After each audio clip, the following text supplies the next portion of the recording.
রাজ্যে আসছেন নরেন্দ্র মোদী। 21শে জুলাইয়ের আগেই রাজ্যে নরেন্দ্র মোদী আসছেন দমদম সেন্ট্রাল জেলের মাঠে। জনসভা হবে বলে খবর পাওয়া যাচ্ছে। মোদীর সফর প্রস্তুতিতে 7 জনের কমিটি গঠন করা হয়েছে বলে খবর। রাজ্যে ফের আসছেন প্রধানমন্ত্রী। 21শে জুলাইয়ের আগেই রাজ্যে প্রধানমন্ত্রী আসতে চলেছেন বলে আমরা খবর পাচ্ছি। বিষয় নিয়ে আমাদেরকে আরো জানাবেন মৌমিতা। এই মুহূর্তে আমাদের সঙ্গে রয়েছেন প্রতিনিধি টেলিফোনে। মৌমিতা, 21শে জুলাইয়ের আগে নরেন্দ্র মোদী আবারও এই রাজ্যে আসছেন। দেখো, চলতি মাসে রাজ্যে ফের প্রধানমন্ত্রী নরেন্দ্র মোদী তিনি আসতে চলেছেন এবং মোদীজিকে স্বাগত জানানোর জন্য এবং এই সভার যে প্রস্তুতি কমিটি সেটার জন্য আজকে একটি 7 জনের টিম তৈরি করা হয়েছে।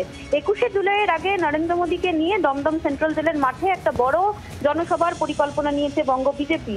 দমদম সেন্ট্রাল জেলের মাঠেই এই বড় জনসভা করা হবে বলে আমরা সূত্র মারফত জানতে পারছি।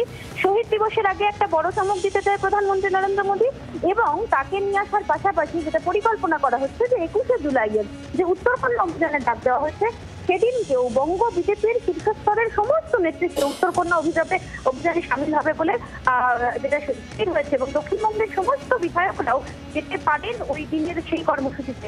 মোদীজি আসার পর ফের অমিত শাহকে নিয়ে আসার পরিকল্পনা কিন্তু ইতিমধ্যেই হয়েছে। 7 জনের একটি স্পেশাল টিম তৈরি করা হয়েছে এই সফর প্রস্তুতির জন্য। ধন্যবাদ মৌমিতা। বাংলার আওয়াজ, বাঙালির আবেগ, জি 24 ঘন্টা।